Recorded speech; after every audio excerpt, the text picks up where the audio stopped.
This is a Rolemaster Classic actual play set in Tarek Amthor's excellent Shadow world using Fantasy Grounds.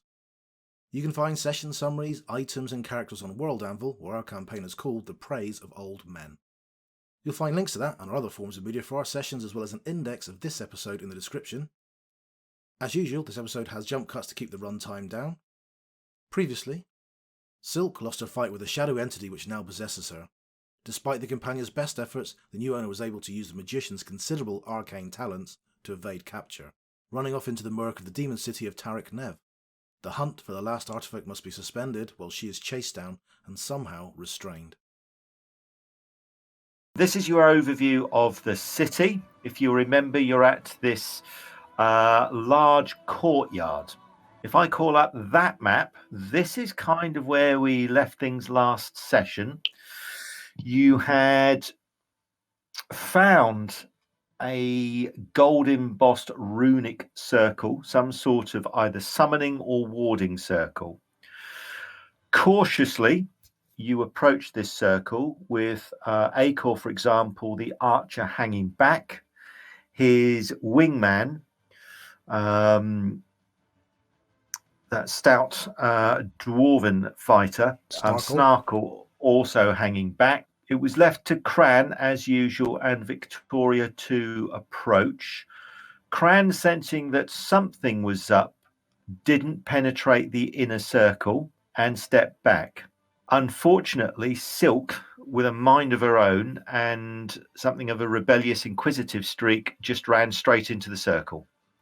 And that triggered a number of things. It triggered a ward, it triggered an illusion, and so on. Inside the circle, there were two bodies. There was one of a golden armored Amarishi lying face down, wings at odd angles. There was another that was hidden by an illusion who was wearing a human who's wearing greenish armor, but the breastplate was missing. As Sylke stepped in, the corpse or something emerged from the corpse of the Amarishi and swept towards Sylke. And to cut a long story short, Sylke was obviously possessed or infected by something and has now run off northwards. Some of you tried to grab her and failed. Some of you tried to shoot at her or bring her down. Acor managed to stick her with an arrow, but using her spells, she's now vanished. You don't think that she's turned invisible. There was, I suppose, the equivalent of almost a vapor trail. You got a glimpse of her stepping, and then all of a sudden she flickered out of existence. So not invisibility, Ugnan is aware that this is probably some sort of teleportation spell. Teleportation with a lowercase t, that sort of device. The circle is now quiescent. The wards have been broken. Whatever was triggered it's got its victim, has gone. What do you want to do, folks? We're not in initiative order yet. I'm going to give you a few minutes to sort of agree your strategy. Sylke has run off northwards. I wouldn't even hesitate. I'm going to sprint north, well, as fast as you can sprint in Plate Belt. Pick up the horn on the way up and blow a sort of reveille on it. Wait. You want to track her, don't you? You want to just run off in a random direction. If she's invisible, she could just run up and then take an immediate left turn. And where are you going to go then, lad? North. I have no idea where she is, and I'm not thinking straight. If I can get within 500 feet of her, I can cast spells that will tell me where she is. Well, fuck it, do it then. Come on. Fran's getting angsty. Yeah, but I've got to concentrate when I do it. That's what I mean. We've got to get. Hopefully, she goes down to ground, and then we can surround her or something. But we need to keep Can't we up do our it now? track. You must be 500 feet or less now. We have anybody good at tracking? I have some skills in tracking that might be useful at this point. Can you see if there's any blood trail or anything like that you might be able to follow on? I mean, she'll have jumped probably 100, 200 feet in one random direction, maybe north as Cran says, but we might be able to pick it up from there. Yeah, I'll take a look where we sort of saw her disappear and see if there's any trail. All right, what I want you to do then is if you can make So you bend down and look at the ground, and you're trying to pick up. Fortunately, you've hit her with an arrow. You know where your arrow hit her, so you can probably get to there and begin your tracking. That was your last physical sighting of her. Okay, so what I want you to do then, please, Acor, is you bend down, look at the ground. You can certainly see a blood trail. You know that it's not far from that spot where she seemed to teleport. What you're trying to do is to try and pick up blood spatters, and from, it sounds like something from the O.J. Simpson trial, and from the pattern of the blood spatters, you're trying to work out which direction she went. So I'm going to make that a very hard tracking roll, please. Since you've, yes, because you've got tracking. Oh, fantastic. So you know that she headed north, and right, let me just clear these tokens and I'll put you on another map. So you're able to follow the tracks that are left northwards towards a tangle of buildings. These are obviously residencies. Can you all give me perception rolls? You remember that your vision is limited to approximately 60 feet or so. My God, all eagle-eyed. Okay, so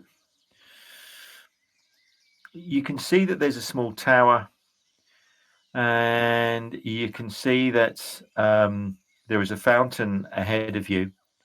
Across to the right, you can hear the sound of water. So you know you're not too far from the edge of the city. There's no sign at first of Sylke, but Ugnan and Acor, you can see that just by the fountain, there seems to be the shaft of an arrow. Looks like the arrow that penetrated Sylke's calf has been discarded. Sylke at some point leant down and removed the shaft. Cran, can you give me Cran, Victoria, and Snarkle? Snarkle's not here. Cran and Victoria, can you give me intuition rolls, please? Both Cran and Victoria are sellswords mercenaries, Cran in particular. Victoria, you'll know that removing an arrow is extremely painful. Cran, similarly, you don't just pull an arrow out.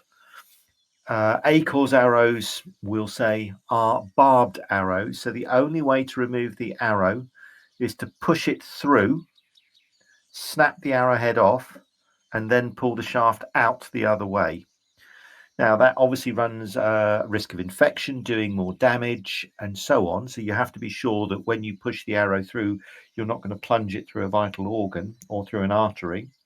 But more than anything, it's extremely painful.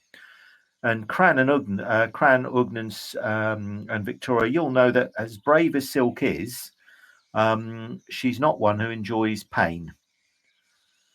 So she's done something that's quite uncharacteristic. Anyway, you can see that she did something uncharacteristic for her. And so clearly she's not in her right mind. And you've got more evidence of where to go. But before you can do much further, you can hear those telltale chill voices coming again. But I don't want to get wet. But I don't want to get wet. Oh, stop. Oh, do stop. I'll tell Mama. But I don't want to get wet. But I don't want to get wet. Voices of these horrible childlike demons are coming from the north.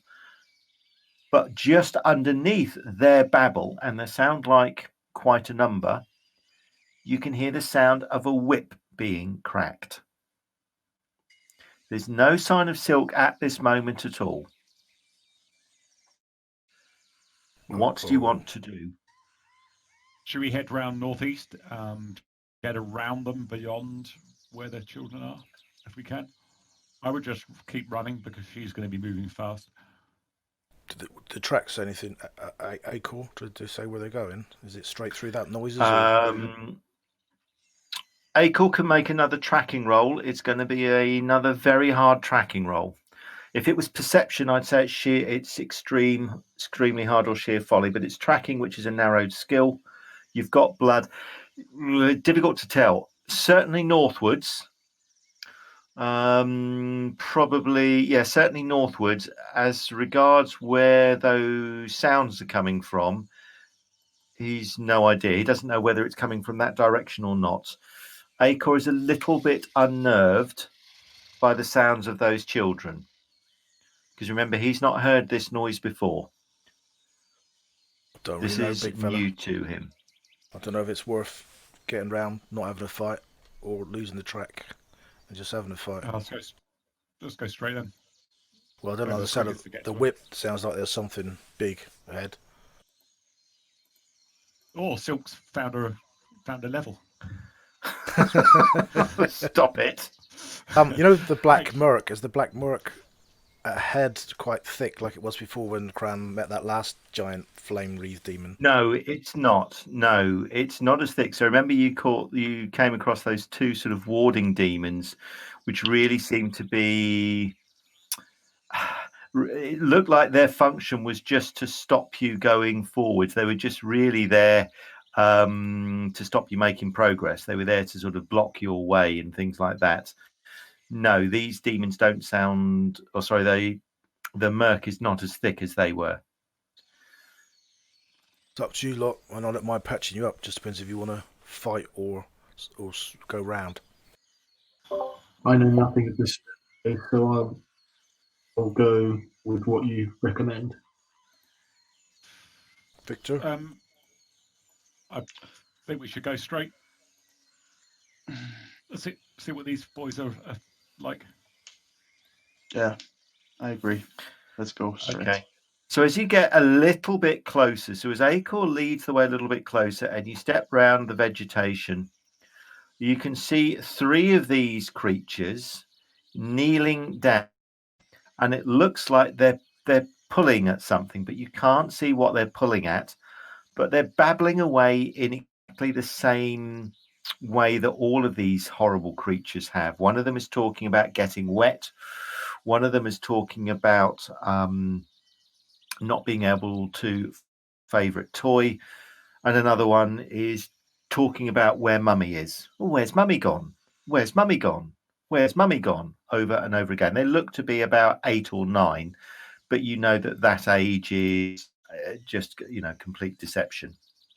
Acor, let's see what you're made of with that bow. I'll tap him on the shoulder. Acor, do you want to use this? I don't really use it a lot, but this heart bow's meant to be pretty handy. I think it's magical and it's got powers that I can't even unlock. And I'll pass over, if you're interested in that, Acor, a really, really, really long bow. It's made of heartwood and ivory. Acor kind of it slightly suspiciously, but flings his bow over his shoulder and takes the new bow. Basically, Acor, it's got a range modifier of plus 20% to all range categories. It's a longbow. You've got to have a minimum of 80 strength to use it, and I hope you've got that. It's a very hard pull. It's plus 10 non-magical, but it may have magical properties. We just haven't got kind of attuned to them yet. 83, so I'm good. That's perfect. You can see three of these demons. They're unaware of you. You watch as Acor quietly takes the bow offered by John, tests its weight, tests the draw of the bow, and then nods and presumably is going to have a shot at one of these creatures. You can still hear the whip, but you can't see any sign of Sylke. Now, that could be because she's now invisible. It could be because she's teleported away, but you know she headed in this direction. So when we hear the whip noise, we can't. It's still in the gloom. Then we can't see what's making it. Yeah, it's behind the children. How far behind, you don't know. You can hear it, but sound as well in Tarek Nev is slightly muffled because of all of the murk and stuff that's floating around in the air. Acor, you've decided to have a shot, so if you want to shoot one of these creatures, so when you're ready, you can make an attack. We won't do any sort of initiative. Let me just reset the initiative to round 1. Ugnan wants to be preparing hold kind, so give him like 30 seconds to do all that. Okay. Then it'll be over prepared. Now, yeah. Okay. Acor, so if you want to have a shot at one of these creatures, you can do so. There you go. Nice. So Acor's arrow strikes one of the creatures straight in chest. So that's 11 points of damage. And you can do a B puncture critical, please. Oh, 93. 93.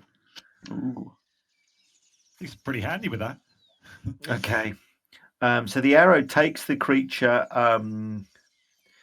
See, I should really rate for the criticals before I describe the shot. So the arrow takes the creature through the hip and sort of lower arm.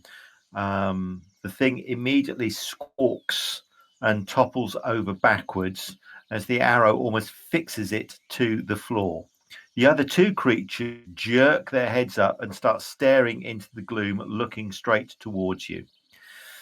Can I have some initiative rolls, please, from everybody? Yeah, we could beat Sylke for once.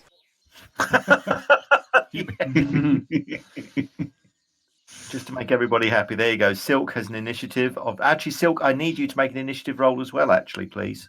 Oh, Okay. Well, you are somewhere doing something unpleasant. Yeah, that's true. Okay, here we go. Okay, so the first creature looks up. Is pinned to the ground, is staggering around, and is unable to do anything other than keep squawking, "I can't find Mummy! I can't find Mummy! I can't find Mummy!" and does nothing else. Sylke, it's your turn. If you want to tell me what your action is in the chat, and then I can let your actions impact on the party. So if you want to pop something in chat, that's fine. I don't think anything's going to happen to the party this turn. So I'm going to move on to the next demon. Yep. Again, the creature looks up, stares across at its friend, lurches to its feet, and reaches out towards you, saying, "But I don't want to get wet. But I don't want to get wet." And it begins to grin at you. This one similarly begins to stagger towards you as well, making the same inane babbling noises. Ugnan, you were preparing a spell last round. Do you want to get it off this round, or do you want to have another round of preparation? yeah, another round, please. Okay. Cran. Time for some action. Yeah, might be to charge in and attack. So he draws his sword. I'll jog in. 5, Yep. 10, 15, 20, 25. So I'm going to ask you for a moving maneuver roll because you're doing something other than walking. Yep. In sort of murky terrain. That's all. You're only jogging, so let's make that a medium moving maneuver roll, please. Ground is fairly good. Yep, that's fine. So if you want to make an attack, you can go ahead. I'm so used to seeing a Starting negative ragged number. 2 or yeah, I'm not good with heavy plate mail. Still good enough, though. Good enough. I will attack. I'm going to attack 2. And I will apply a little bit of parry. Okay. And swing at it with Shieldbreaker. Have that! And if it's... there's a few other bonuses on that as well. Oh, I think... Okay, you... 48 points and an E/critical. Your weapon is demon slaying as well. 48. Okay. So your sword, as you draw it, step in, begins to thump, but Shieldbreaker slices through the upper shoulder, head, and chest of the demonic creature, and the thing is smashed to the ground and doesn't get up. Come on, have some of that. There you go. Victoria, you've seen Cran defeat one with one blow. You've obviously got your own choice of weapons. You can use the Warhammer, which is a demon slaying weapon, or you can use what has proven to be probably your most reliable weapon, your scythe, which is a demonic blade rather than a holy blade. Still, I'm thinking of using the scythe. Yes, you know it makes sense. That thing is lethal. Keep that Coming in hot, Cran. Yeah, it might not just be Sylke that you're wondering about. I'm also gonna. Yeah. I'm also gonna jog in. And Okay, so that's going to be a normal moving maneuver roll, please. The ground isn't particularly treacherous, and you're only jogging in. Oh dear. Only jogging. It's not a fumble. That's but how far can you move if you jog? 82. 82. So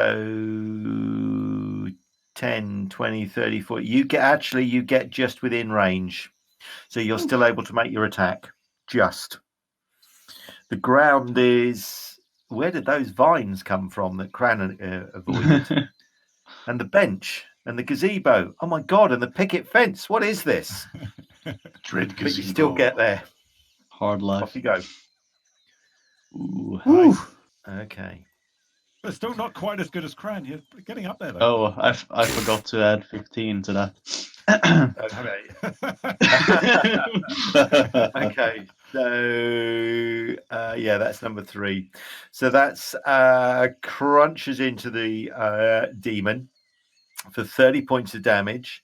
You do an E/critical first, please. 88. Nice. 88. Wow. So with one blow, you take the creatures as it stood up. You decide to go low and then high. The low blow that you put on it first just takes its leg off, and the creature collapses, squawking feebly, blood pumping out of the stump that is left. It's not going to move again. Nice. The creature goes down without you having to use that second blow. We'll go to Acor. There is one creature left that you stuck last time with your arrow. Unfortunately, to use your longbow, you're going to have to load this round and fire next round, or you can swap weapons. What do you want to do? I think I'll load this round. Okay. What I'll allow you to do then, Acor, is make a perception roll as well. As you study the creature and look to see whether your party are under immediate threat, can you give me a very hard perception roll, please, as you scan the surroundings quickly? Okay. You are aware of creatures across to the northwest coming towards the house, and obviously from the north, and that whip noise, which is the noise that you'd make if you were driving and herding creatures, is getting louder, and you can hear the babble of more of these demons coming towards you. So the party is about to have incoming. Are they coming from that direction, Stuart? Sorry, just missed that. They're coming from the northwest, and they're coming from the north. From the northeast and from the north. Can I tell Snarkle that? Yeah, Snarkle will step to here, but he won't go too far from you. He's going to act as kind of a guard or a buffer. Can I have some initiative rolls, please? And obviously, Sylke needs a fresh initiative roll from you as well, please.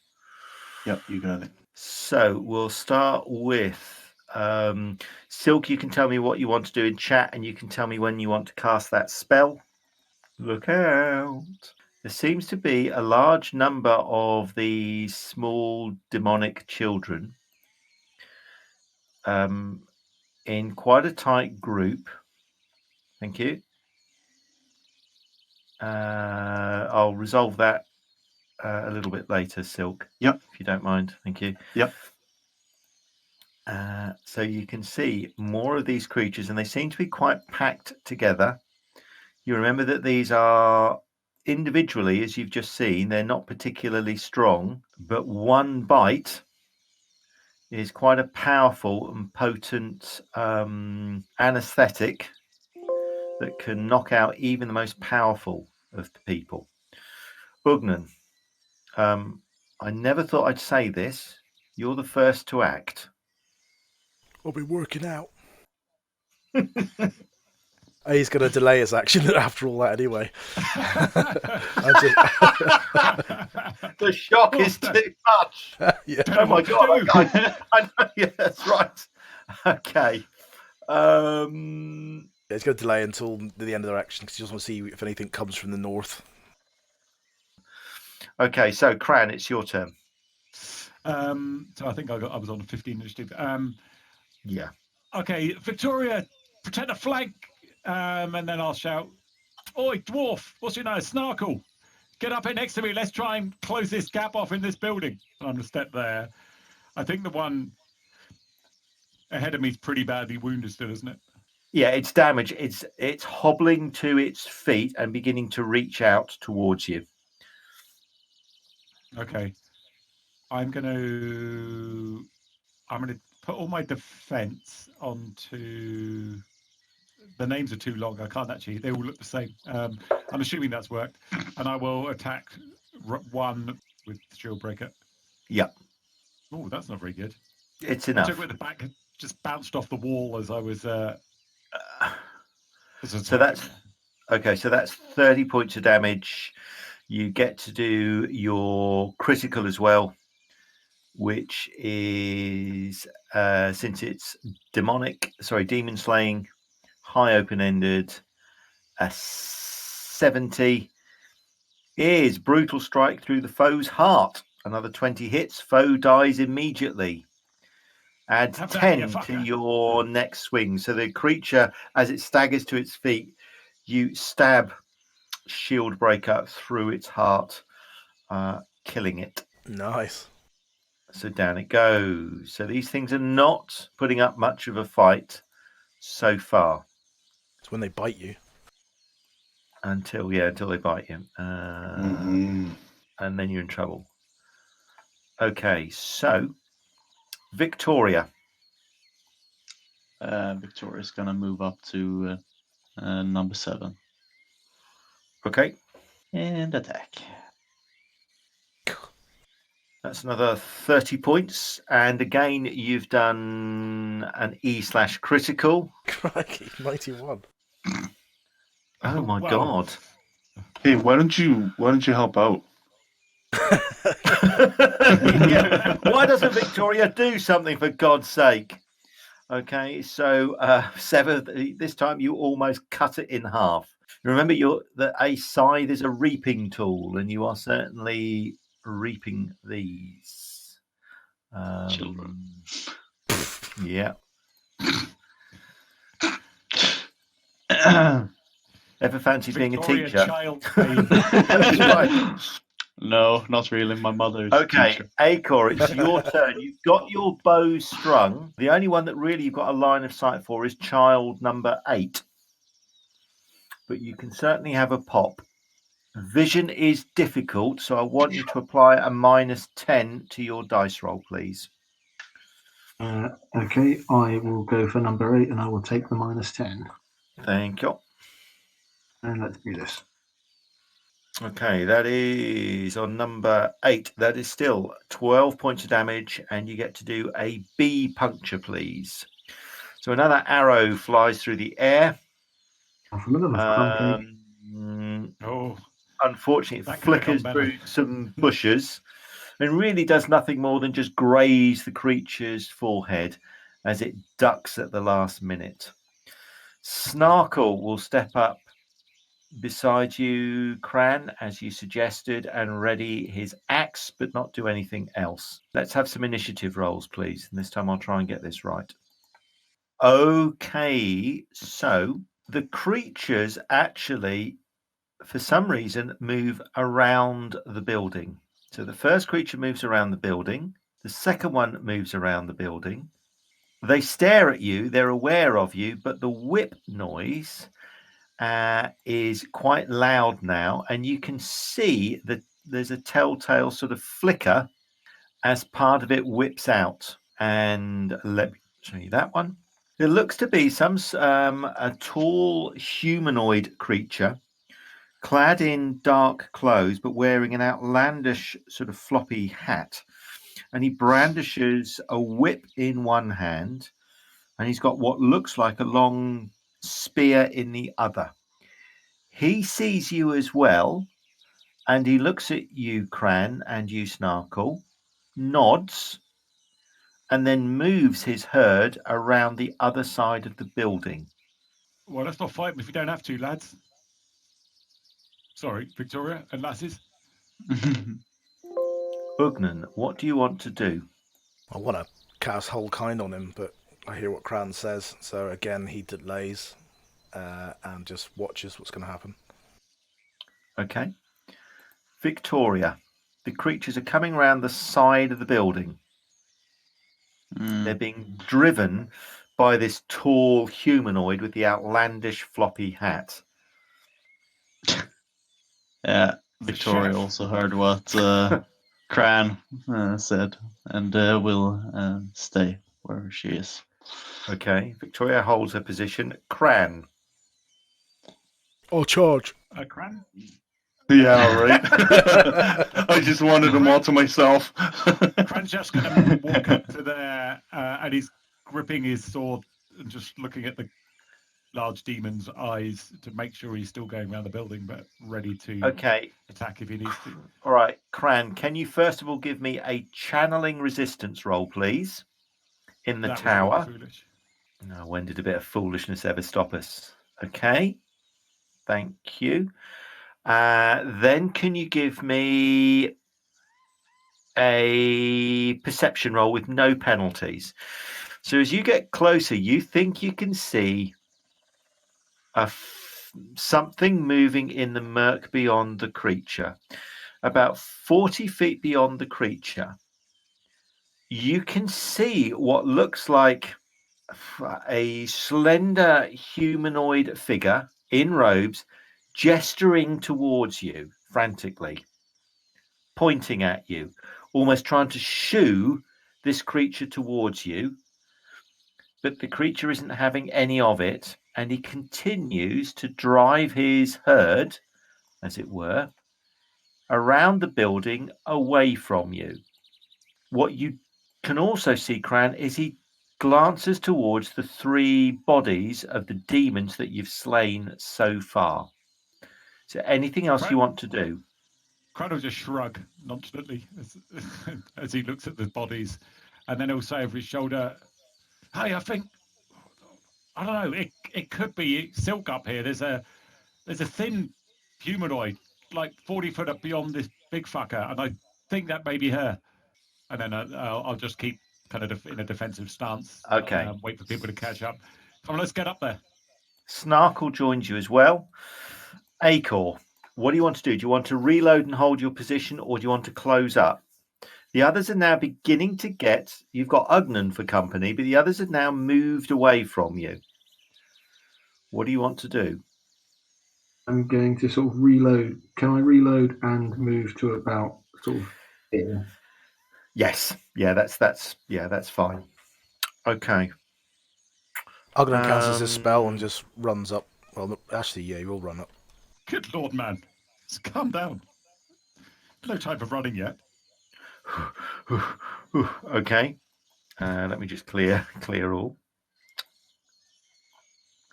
Okay, so you close up into what is clearly a more defensible position. Victoria might step back slightly. These creatures just move past you en masse.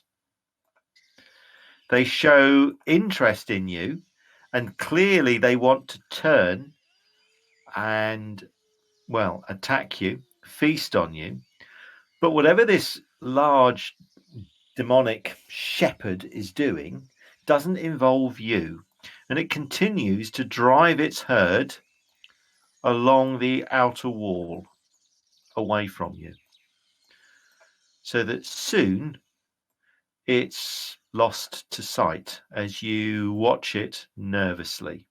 Now, there's no sign of Sylke at all, but can you all give me an extremely hard perception roll, please? Okay. Acor, you can hear a voice mutter very faintly, "Damn it, thought that would work." But nothing else. You can see movement from foliage further ahead, as if something is running away and retreating. You can also see what looks to be a small blue shape running away from you as well. Whatever this creature is, it's about maybe 1 to 1.5 feet tall, humanoid, but bright blue. And it too runs northwards after this other figure. Ugnan, you can also hear a voice, and it sounds like Sylke saying, "Damn it, I thought that would work." Okay. And you can also see this familiar blue sprite running northwards. Is it like the one we saw before, or I'd seen before? Actually, we all seen before. Yes. Mm. Yes, you've seen this blue sprite a number of times. Isn't that You Faye? know- That's Queen Mab thing. Yes, it is. Follow Sprite might Okay. list to Sylke. Oh yes, let's keep following.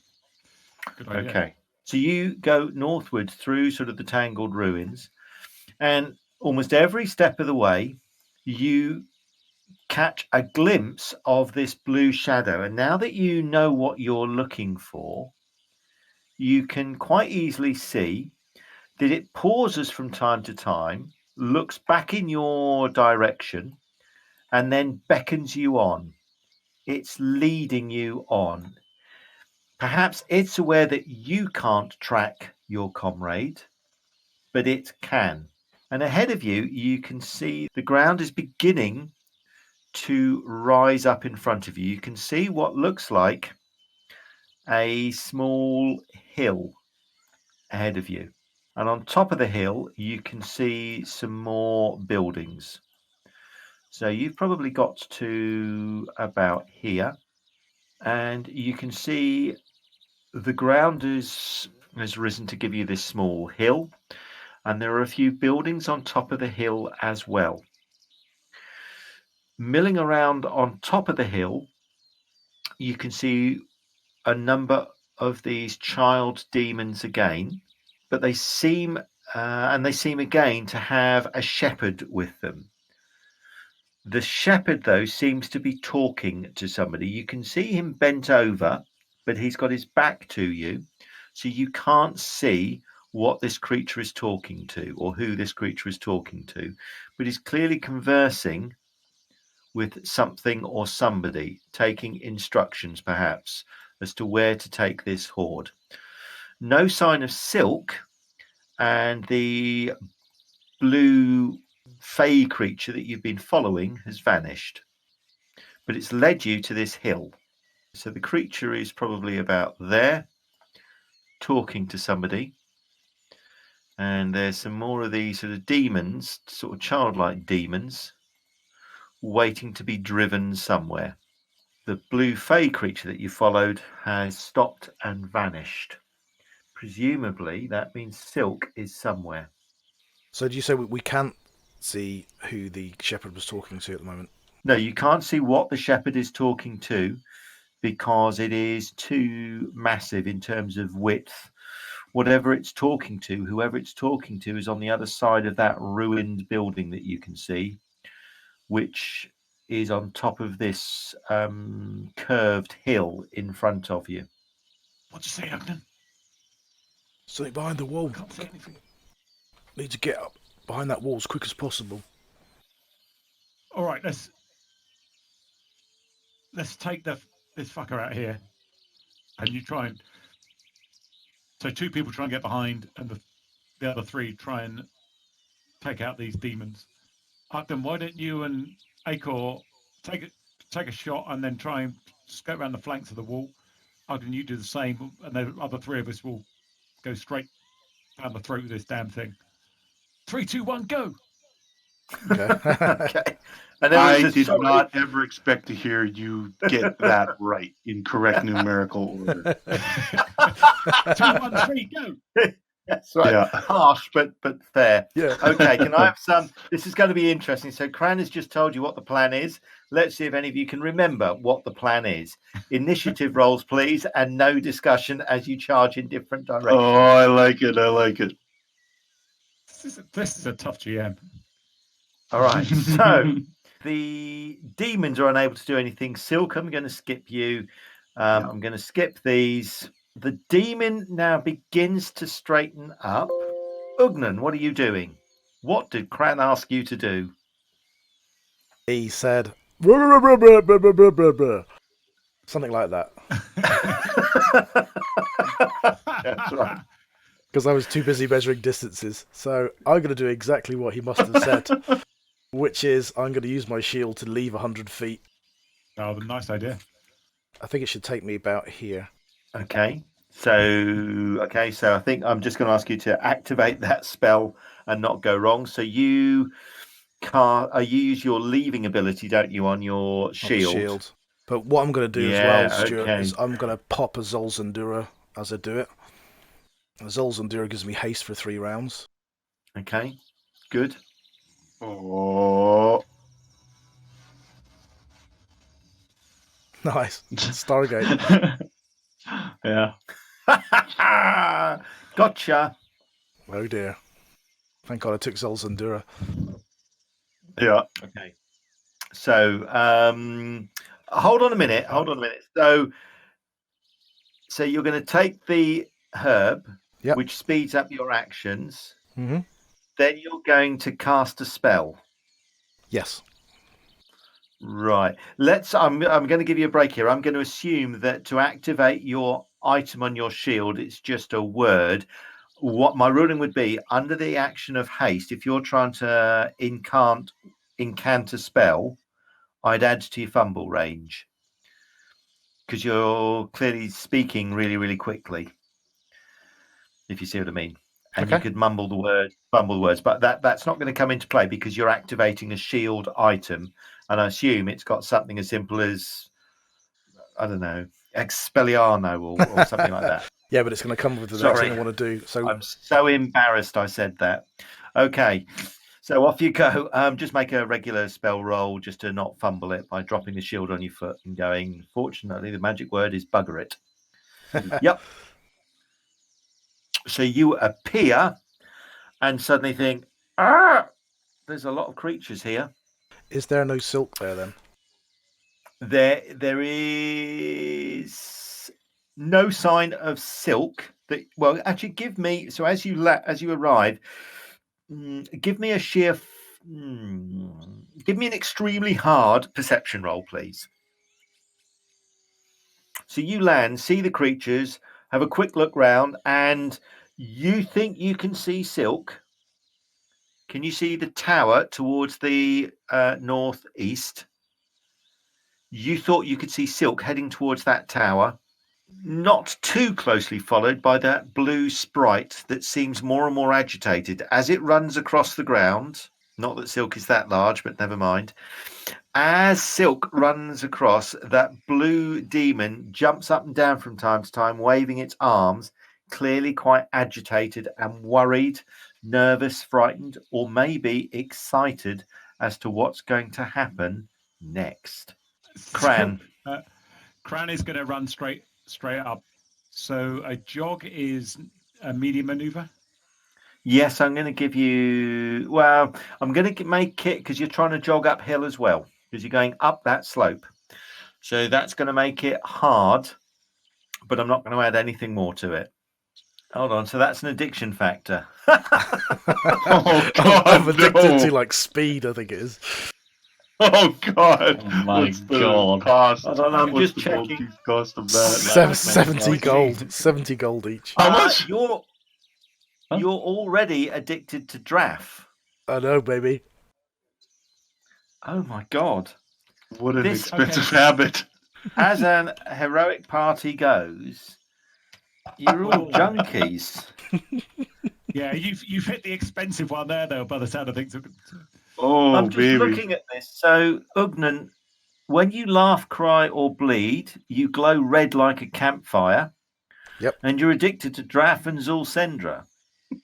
So, the difference between you as a drug snorting addict that glows red most of the time and a demon is presumably not very much in terms of appearances. The problem, though, with supplying, he knows where all the sensitive parts of the body are as a healer. All right. So, Cran, sorry, to get back to you, that would mean that not only have you failed, you've only gone 70% of that distance. So you've probably got to about here, hit the slope and gone, bugger, and not quite got up the slope.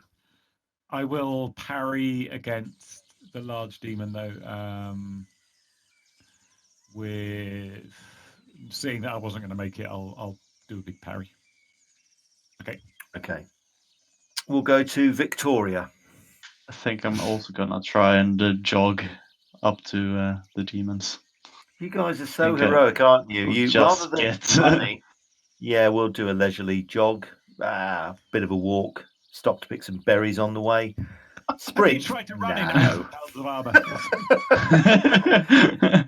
No, I must confess, as a teacher of some academic standing at my school, I don't often have to run anywhere. Okay, I'm on a bicycle. You have a man with a palanquin taking you around. That's right. Power. So. Is it hard as well? No, it's yes, I think I did make it hard because obviously you've got the slope, vegetation, and so on. Okay. Oh, yeah. 66. That should have been a natural 66. Okay, so you're also not going to quite get there. You get to the slope, and then it's kind of not quite. Acor.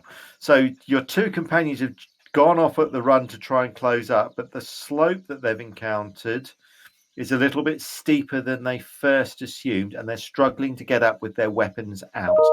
However, you've got a good line of sight on the large demon and on one of those child demons, number 10, if you want to have a crack. Who are these adventures that I find myself with that run off at full pelt and reach a hill and suddenly go, oh, bloody hell, this is really hard. Silk is actually trying to ditch them. Yeah.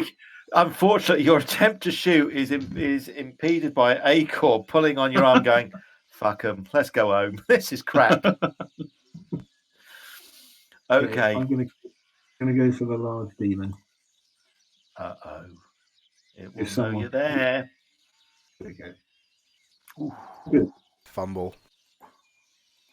Yeah. Oh no! Yeah. It's all going well. It's all going very well. This is good. If you shoot Cran in the back of the head, you will be in serious trouble.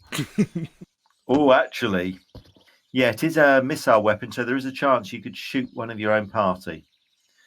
So you want just a D100 roll, please. No bonuses or penalties, and you want as low as possible, please. Do not roll 100. 64. As you draw back your arrow on the bow that Cran has given you, which is a fey bow, you can feel the bow quiver in your hand as if something is wrong. Or it could be just the tension of the bowstring. Remember, you've only fired this bow once and you're still getting used to it. You actually fumble the bow and you're going to lose 2 rounds while you reset the string, pick up the arrow and reload. So you're going to miss the next 2 rounds only. But you don't let fly with the arrow, so the creature probably isn't aware that you're there. Snarkle. He's seen 2 people charge off. He walks across to the bush. He's not going to run. Dwarves aren't made for running. And then he looks back at you to make sure you're all right, Acor.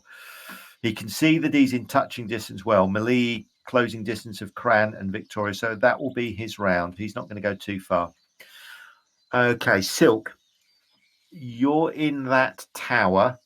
If you want to tell me what you want to do, that's fine. Or I'm just going to assume that having run as far as you can with a bleeding wound, you've now got to stop and do first aid, stop and take some potions, or you're going to stop and cast a spell. Your party have come after you. Now, that can be good because you can now emerge, or that can be bad. From your viewpoint, Sylke, can you give me a perception roll, please? From the tower. You bet. There are more of those demons on the other side, on the lee side of the hill. If combat is joined, more of those demons, those childlike demons, will join in. Now, the party are almost certainly unaware of the presence of those creatures because they're just on the wrong side of the hill. Ugnan, who's suddenly appeared, is staring around wildly. You're not convinced that he's seen how much danger he's actually in. They could be swarmed by up to a dozen of these creatures. So it's going to be up to you what you do. And you can type that into the chat. Are you ready for the laugh? Yes. Fuck you all. Yeah. -1. Oh my I have to God. admit that The their rest unpredictability is incredibly predictable. Right? Oh, Okay. shit. She smiles and applies first aid to herself. Okay. Only Shit. Sylke. Oh my Only God. Sylke, who's failed a first aid roll, a self-discipline roll, would then do the sensible thing.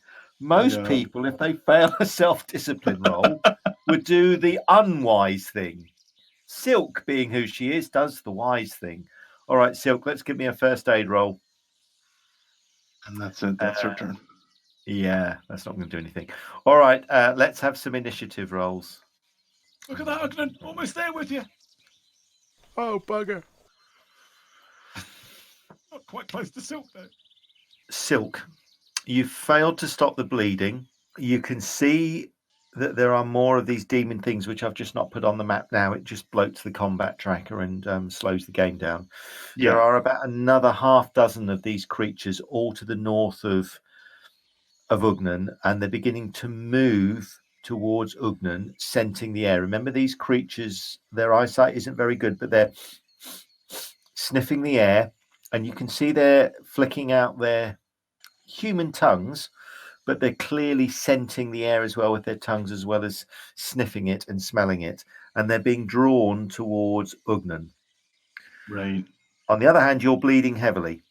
She Well, starts bleeding, casting. not... Okay, so you start preparing a spell. Okay. Yeah.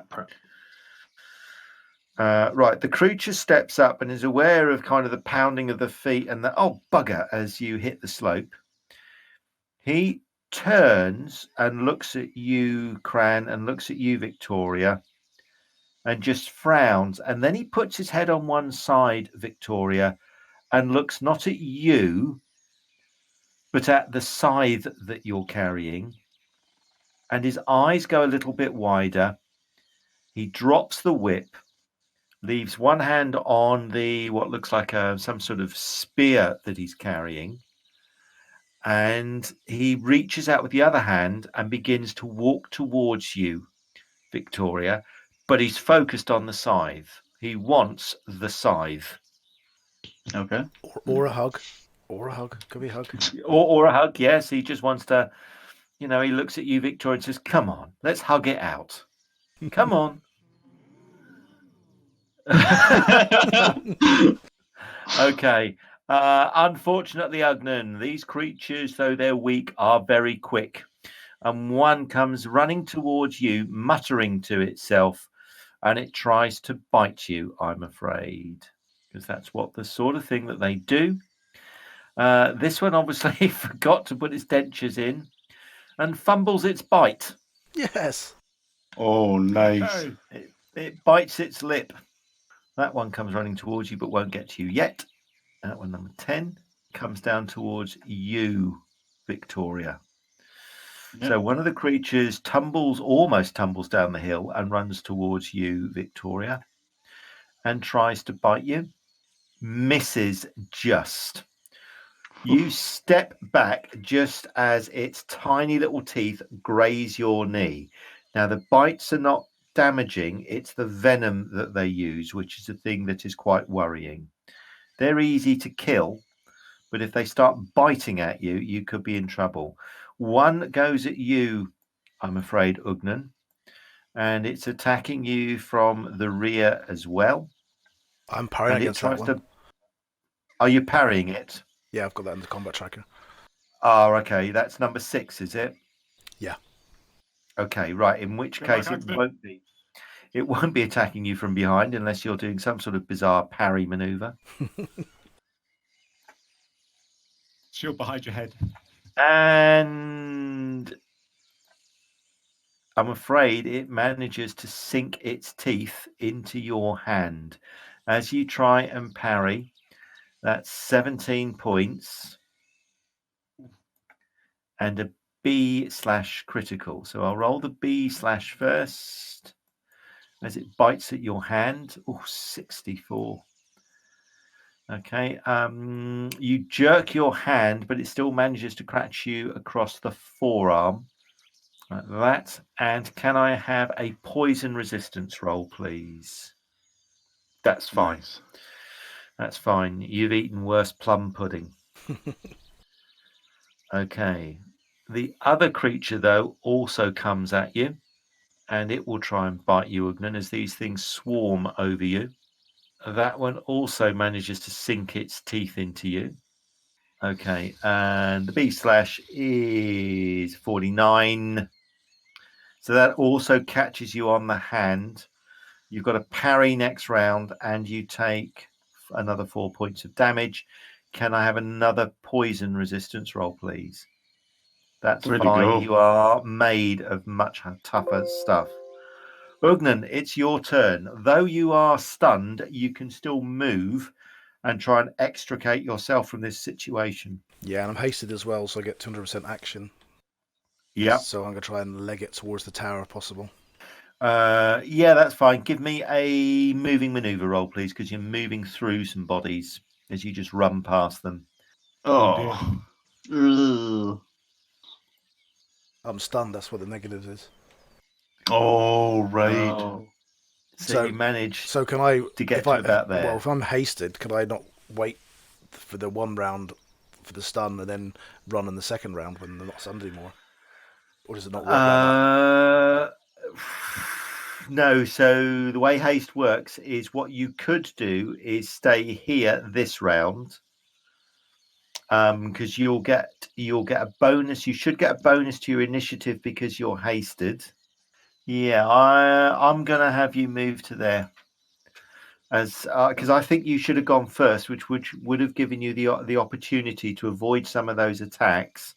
Instead, I don't think, obviously, the combat tracker or the rules, I just don't think you're picking up that you're hasted. I would have given you a fairly hefty bonus, and they are moderately fast. Their attack quickness is fast.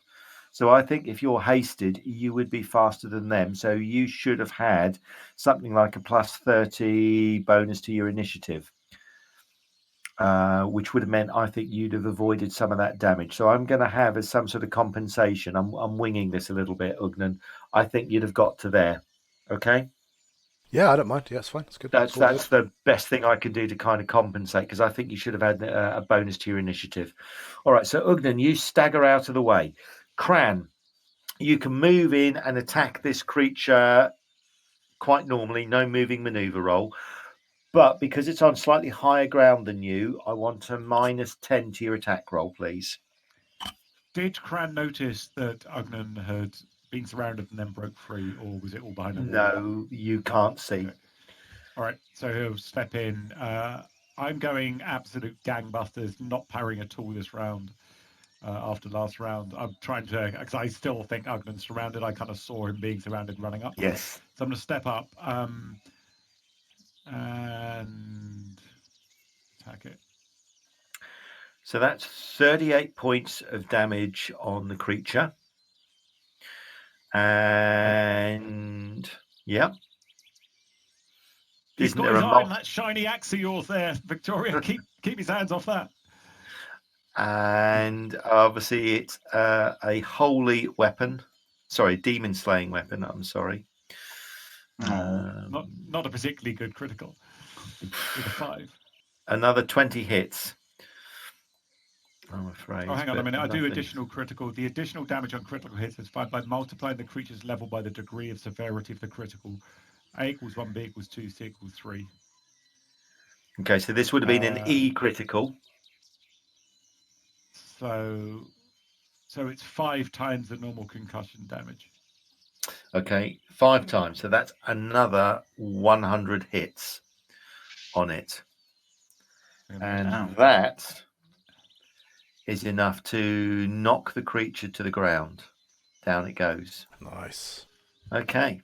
So that large herding demon collapses to the ground as you hammer Shield Breaker through its chest, almost decapitating it. Acor is... Can Kran finish up? Because he's basically desperate to get to Ugnan, so he's going to sprint up towards the cat. Can he move a little bit more? I'll let you move that far, but that's it. Yeah, sorry. Acor, you are fumbling with your bow. You can move, however, if you want. So I'll allow you to move something like 40 feet. Charlie Chaplin hat. Move up behind Sparkle, sort of there. Yep, that's fine. You'll have one more round of fumble, so to speak, and then the next round you'll be able to shoot at what will probably be quite a few creatures coming your way. You got a clear shot of that demon in the tower. Take her out. Yeah, troublemaker. Victoria, there is one demonic creature trying to snarl and snap at you with its venom-coated teeth, all the while muttering, "I don't like fruit. I don't like fruit. I don't like fruit." Stuart's deep psychosis from childhood are coming out in these demons. Me neither. You know, I don't want the crust. I don't want the crust. Oh, not Marmite. Not Marmite. 22 is still bloody hell. All right, I'm going to have to take these weapons off you. That's 25 points and an E/critical. Hey. You go with a critical, Victoria. Awesome work. Oh, my God. Okay, again, this hideous weapon that you've got, which is really, thank God you're doing this against demons. I think I'd have to take this weapon off you. You've taken its leg off, and that's enough to drop it to the ground. So down it goes. So Victoria, again, why use 2 swings when you can use 1? Snarkle. He advances slowly, but hugs the wall. And he looks back at you all the while, Acor. He's obviously anxious not to leave you stranded. Initiative rolls, please. By the way, my second attack is only for special occasions. Yes. Nice work. Yes. Okay, Silk. Do you want to get that spell off? Okay. Do you need some targets to hit, Silk? I do need multiple targets with the circle that I've got there. What I'm going to do, though, is make another self-discipline check. Ready? Uh-oh. Are you ready? This is bad. This could be really bad for Ugnan. Off you go. I think it's fireball at this level, isn't that right? Yeah, fireball. Okay. I'm on the same in it as you, by the way. Oh, why are you So less? what will happen is, as that spell goes, if it does, I'm going to give Ugnan some sort of reflex. Yeah. Oh. So she might not know exactly how her target is. Right. This might include Ugnan. Okay, so are you trying to say you haven't spent too long? Doesn't. Okay. All right. Yeah. So why don't you hit those creatures there? Yeah, we'll do. So here we go. Boom. This is on 8, and then I'll go around the clock. 9, 6, and then 5. So here's for 8. Okay. Okay, so because I'm wounded. All right, so that's 15 points of damage on number 8. So let's roll them one at a time. So that's 15 points of damage. And we'll roll a B heat critical, please. All I can say, Sylke, is they're way more fun in Rolemaster than in 5th edition D&D. Yeah, right. Yes. 10th Oh, level nice. mage. Bothersome smoke. 6 hits. Light burns. Yeah, light burns my eyes. Right. Okay. Next. Number 9. Right. So 15 points of damage again, but I'm going to ask for that B heat critical to be rolled, please. You got it. There we go. That makes sense to me. Wow. 26. Oh, come on, Sylke. It's my first time. Exactly the same. Bothersome smoke. All the same. Wow. Okay, number 6. Okay, so number 6 is still 15 points of damage. Okay, give me that. There you go. That's Wow. getting better. All right. They're my kin. I don't want So to hurt foe them. is done for 2 rounds. No armor. So it's 9 hits and 3 hits per round. So that was number. Which one was that? Number 6. 6. Number 6. Thank you very much. There we go. And another last one is another 15 points on number 5. Ah, bah. And I should have 38 targeted points. Ugnan. Thanks. You'd have rolled 97. Yeah, right. Okay. So for a 10th level magic user to cast Fireball, this is why everybody plays D&D 5th edition. Yeah, That was right. pretty rubbish, really. Minus 8 Okay. is 26. Okay, that's All me. right. I'll Okay, be done. so Ugnan, you feel a blast of fire behind you, incinerating a whole bunch of creatures. Ugnan, you can see a great Ooh. burst of flames which catches the vegetation as well. How do you do a What touch? do you want? How to do you do a touch attack? Do I have to roll up and roll melee, or just have to get close? So you want to close the ground, presumably. Right up to her. Yep. And then touch her. Well, that'll be the first round, Mm-hmm. and Yep. then the second round of haste will be to prepare, hold kind, and then just hope I beat her on the initiative roll next round. And that's the last round of haste. Okay, and you'll get right. And so yeah, you've got one more round of haste after this. Next round, yeah. So if it doesn't work next round, Yeah, then and I can't get her. Then you could be in trouble. Or All it'll right. be too quick for me. Okay, so these creatures mill around, burning and screaming, obviously unhappy with their lot. Cran, the creatures are on fire, the vegetation is on fire, they're sort of milling around in there. If you step in to fight them, you're going to have to take an A heat critical because of the amount of heat and flame. I'm just going to... So Cran's not that stupid. He's just going to try and hold them in that hot area, blocking that small, like 3-4 foot entrance there with the sword. So I'm going to basically just stab anything that comes up to the entrance, but trying to keep them in the heat. Okay, all right, that works for me. Victoria, what do you want to do? You can see this fireball, this plume of smoke and orange-red fire went off.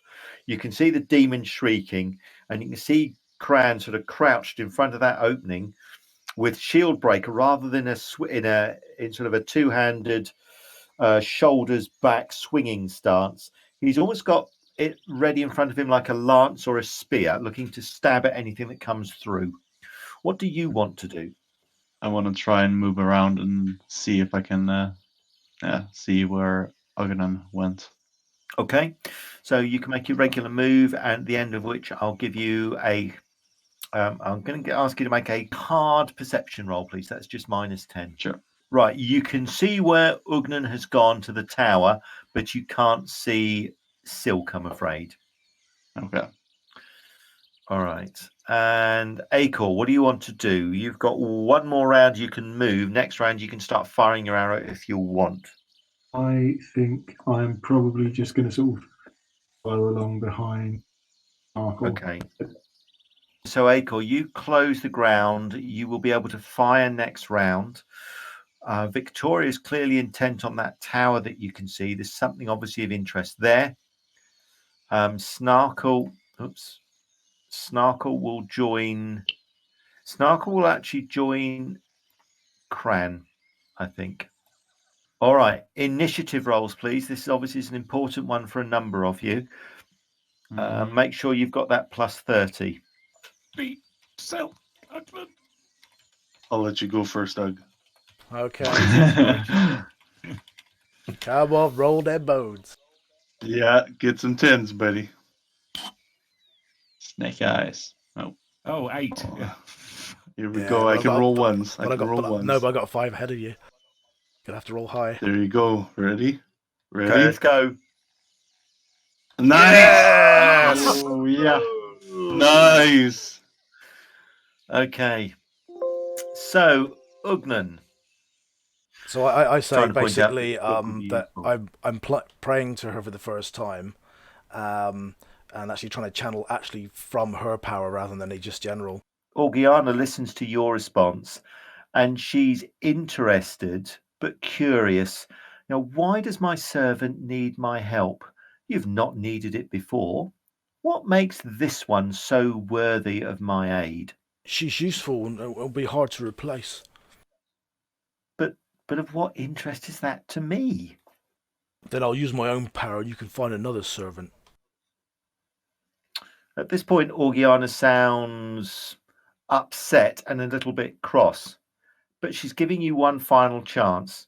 Is that your final choice? Is that your will? No, I asked for your aid and you not give him. You not give it. You leave me no choice, my lady. And she doesn't respond. She's like the proverbial cat that if you upset the cat, it'll just turn and put its back to you and start cleaning its paws. Give me a presence roll. You've got no presence bonus, so this is just going to be a straight die roll. Yeah, You're open. trying to use your charisma, willpower, and so on to appeal to the Minus Oh, 61. So Yes, Master. I'm so sorry, Master. I really balls that up. you can probably hear Orgiana going, OMG. You said what? Okay, off you go. You make your roll for your spell. She's not interested. If she was a cat, she'd be licking her bum.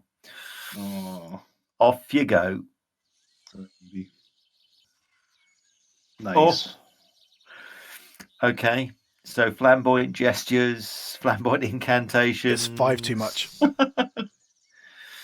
Okay, so you get your spell off. She's going to get a resistance roll, isn't she? Yeah, so it'll be the whatever's underneath the UM on that table. Yeah.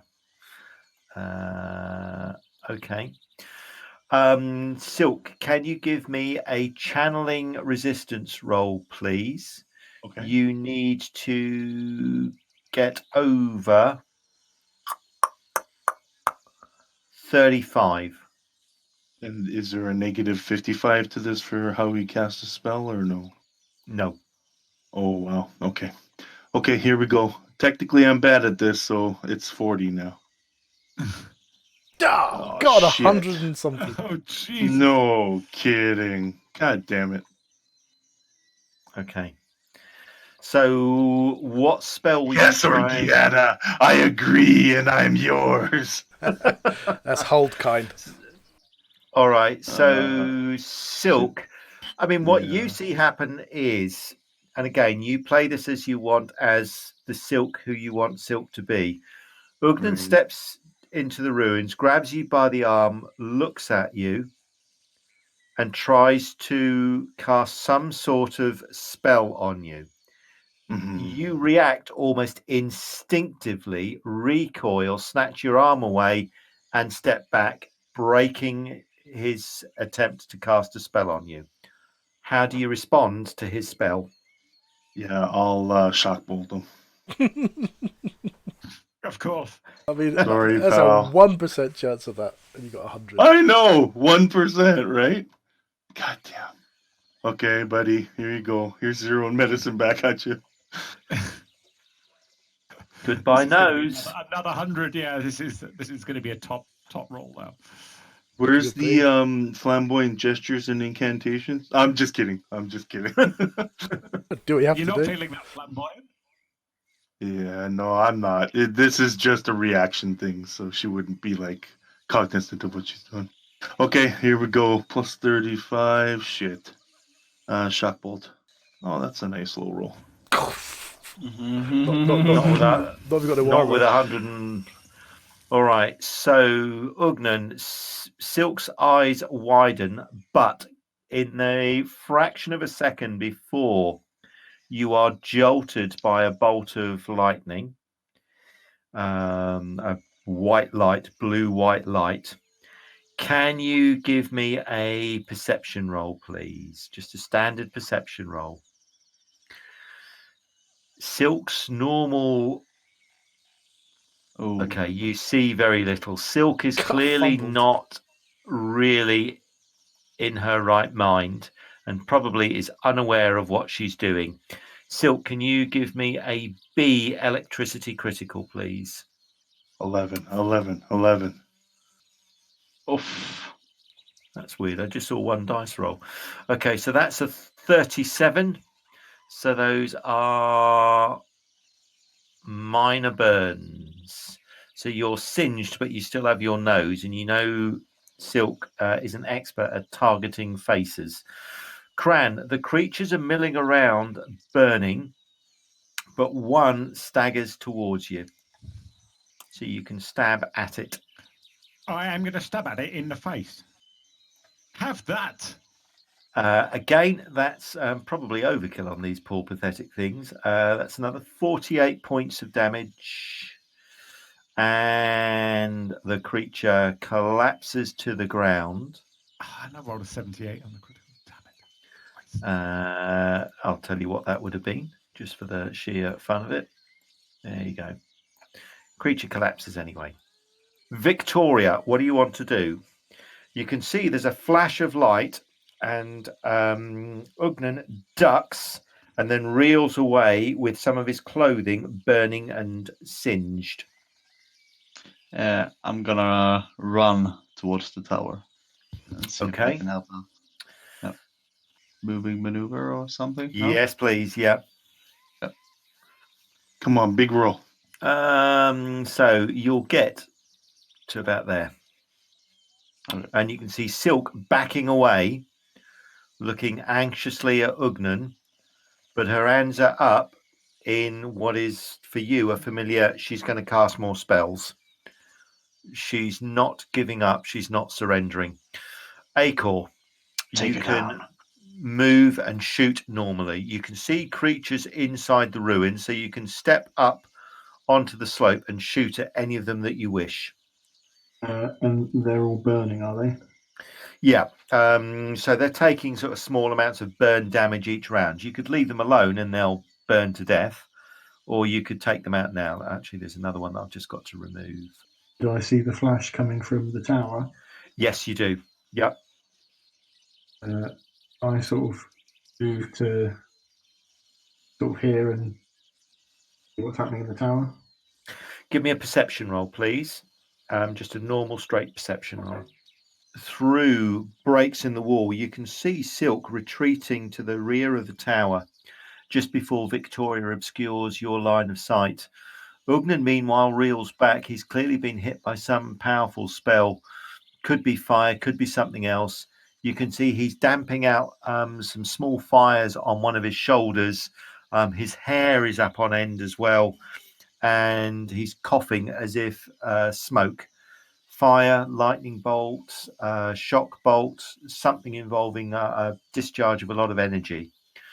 Whether that's Silk or something else, you don't know. But certainly Victoria's come running in with her hideously effective scythe. Okay. In that case, I might just move a bit closer this round and keep my arrow knocked, but not let loose. Okay. I'll give you another 20 feet to move forward. So each square is 5 foot. So if you want to move forward another 20 feet, that's fine. About there-ish. Yeah, that's fine. Okay, Cran, I'm afraid that creature comes through to try and bite you.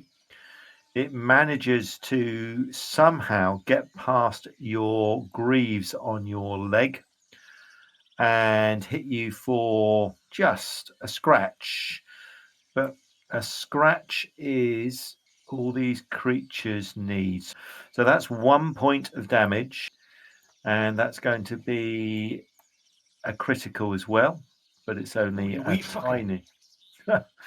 So it manages to just leap up slightly, and as you've bent down to kill one, it manages to just scratch you across the cheek. Doesn't do much more than 4 points of damage, but it's the venom that is worried, and it's caught you in the face. So can I have on a poison save or? no, it just means that rather than, I mean, if your face goes numb, it means you're going to be unable to talk for the rest of the session. Everyone else is cheering with that.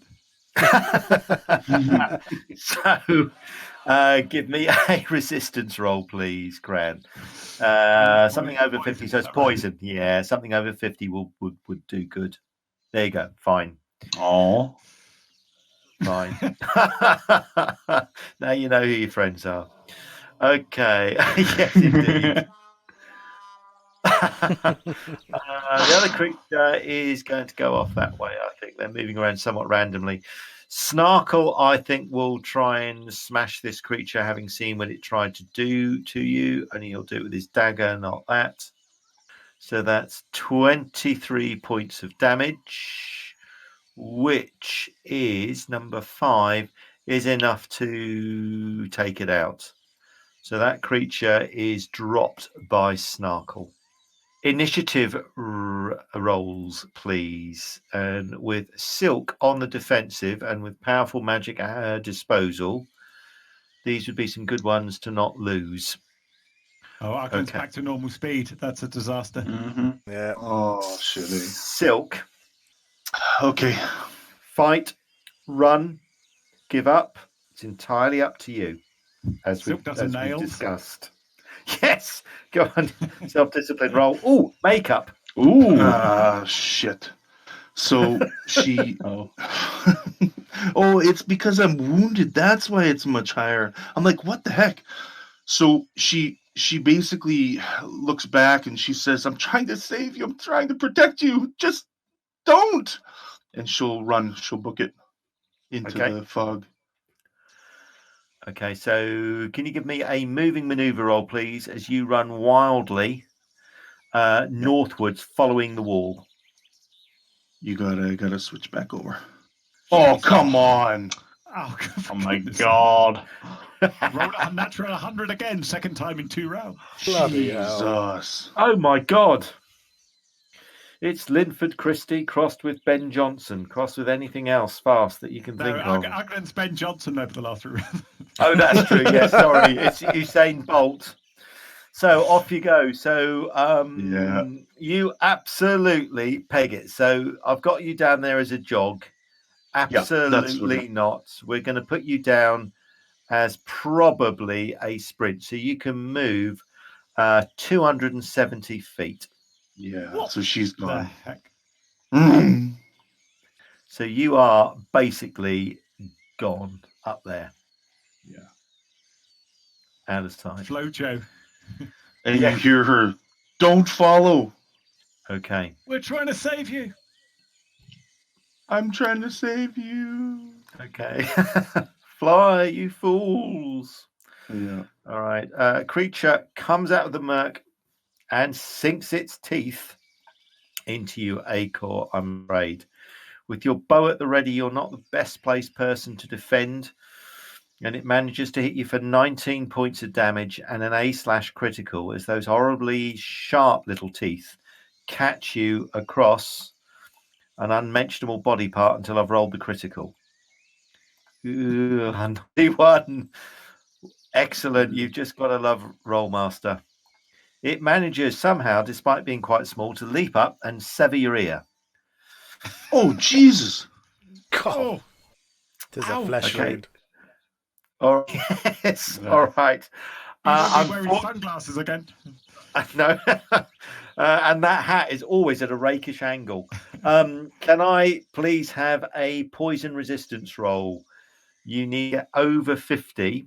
That poison is very close to your head and brain, therefore. Oh, 29. Starry, starry As you sink your night. teeth in, you shake your head through the pain, but you can almost instantly feel the side of your head go quite cold, icy cold. Not that you're aware of what that is. The other creature is staggering towards you two folks, but won't get there.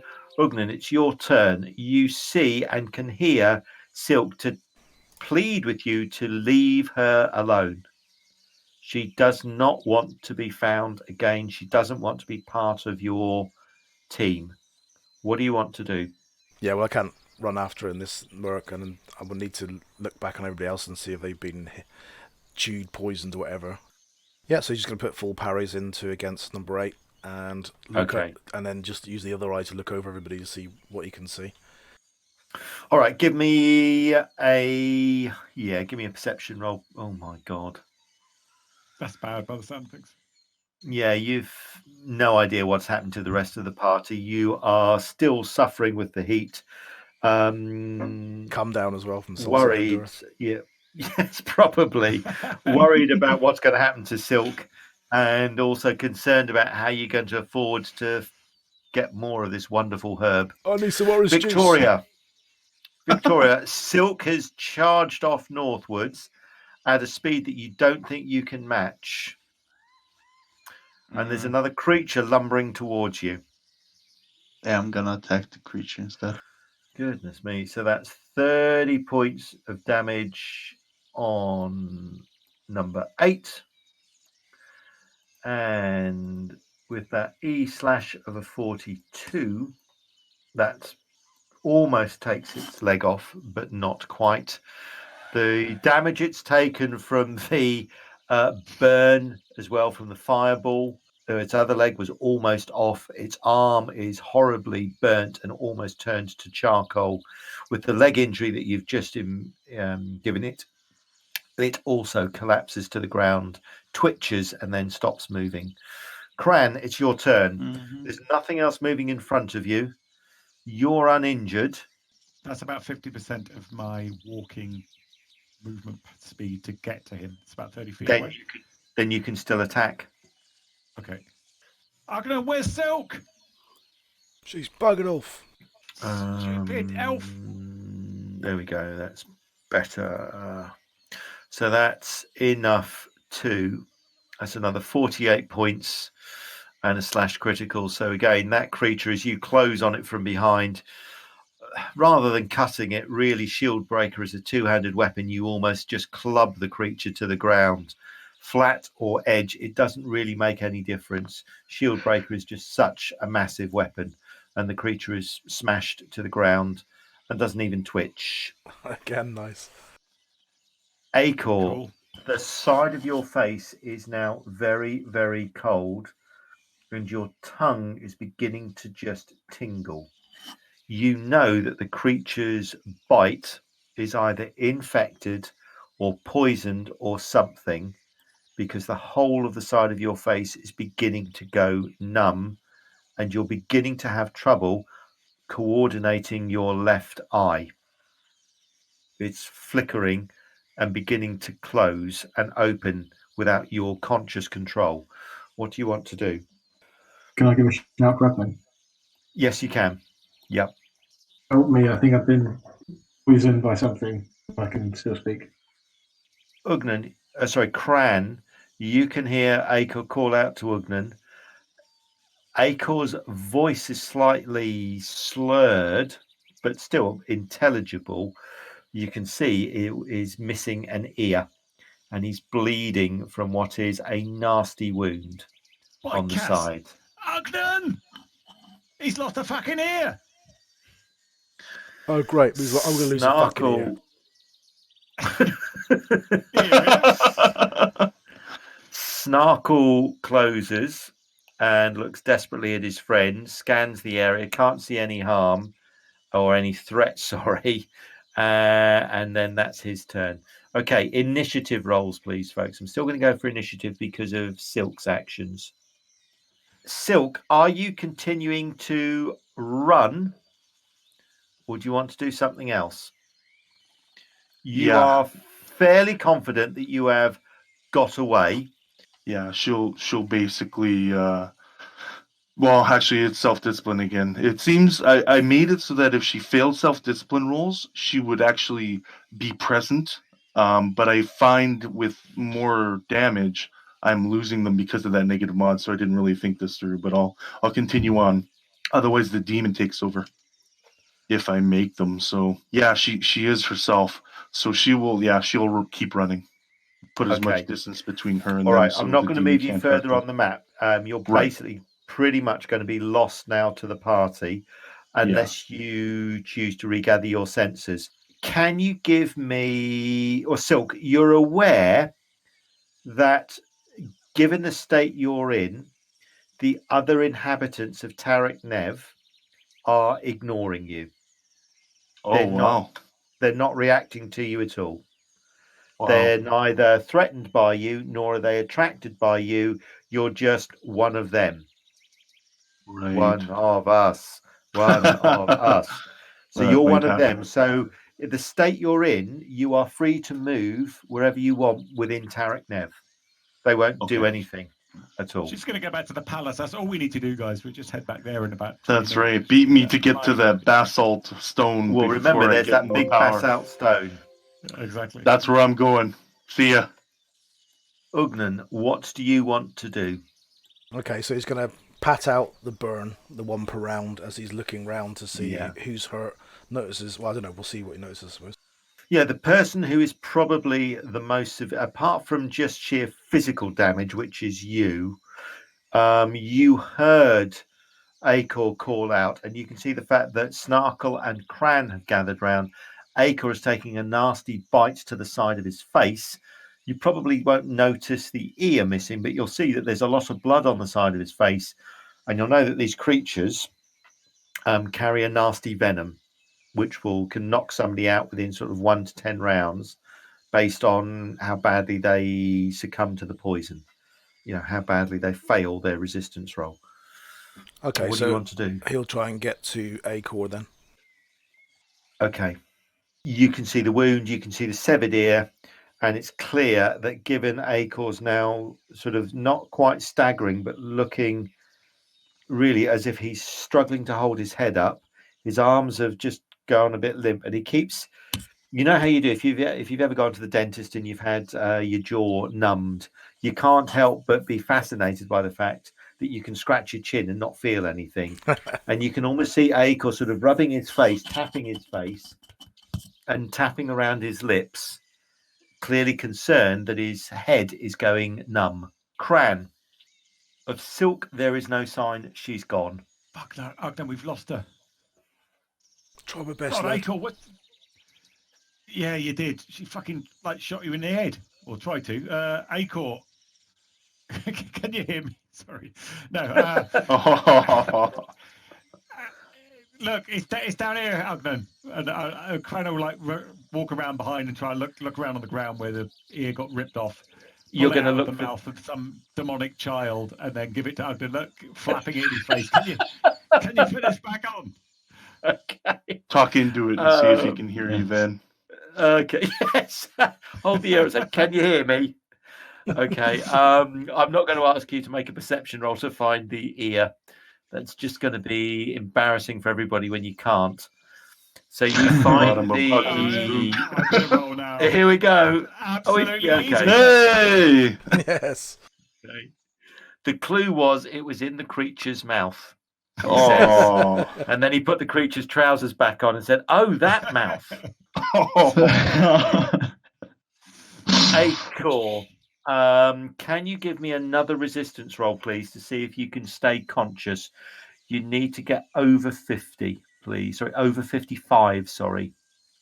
Acor touches his face and thinks, "Oh, it's funny that I can't feel my jaw," and then realizes he's missing an ear. And suddenly, the not being able to feel his jaw is the least of his worries. Also, can someone check that ear to make sure he's not putting the monster's tongue on the side of my face? That's right. Damn it. When it said replace organ, didn't say you had to have the right organ, did it? Yeah. Okay, so 98. So you're actually, you decide to just kneel down and you're conscious that that side of your face is going and that you've probably got minutes before you collapse unconscious. But you're also conscious enough that you know that, look, this is poison. This must be a routine fix, you hope. Victoria, you're the nearest. Sorry, Acor, carry on. As I kneel to the ground, I just want to sort of pull, what's his name? Pull Snarkle in, just say, Snarkle, if the worst should happen, tell everyone I hate them.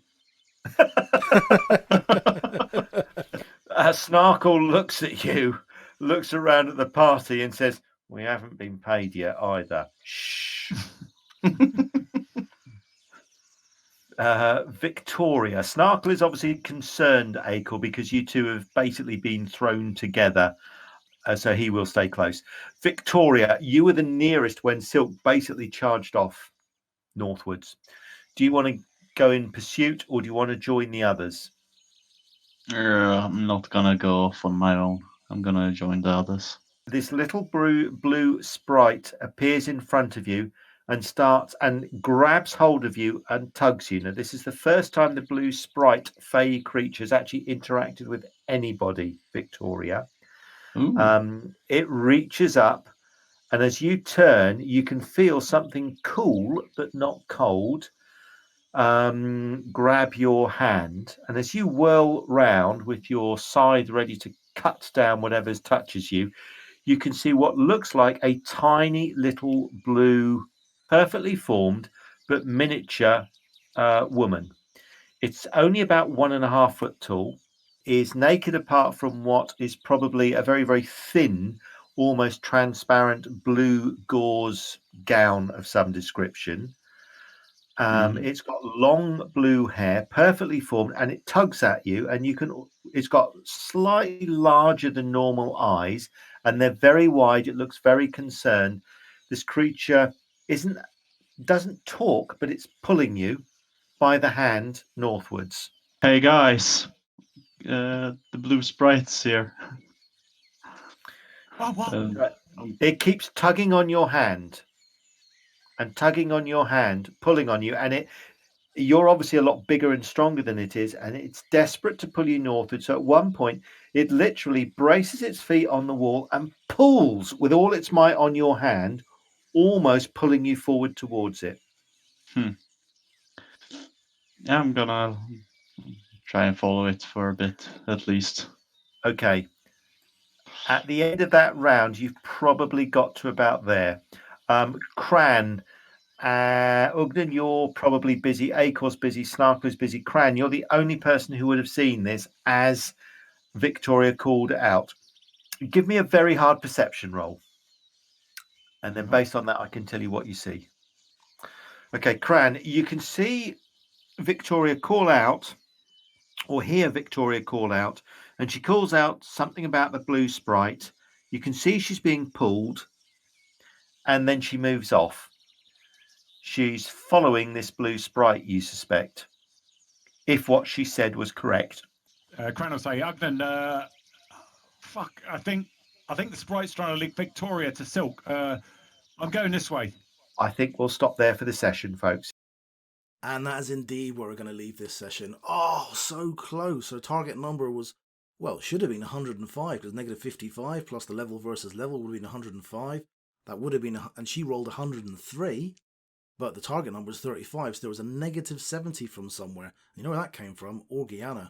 Unfortunately, Ugnan doesn't know that, and he's about to become her high priest. Ah well, maybe next time I'll get her. Thanks very much for watching, listening, subscribing. Happy gaming. Cheers.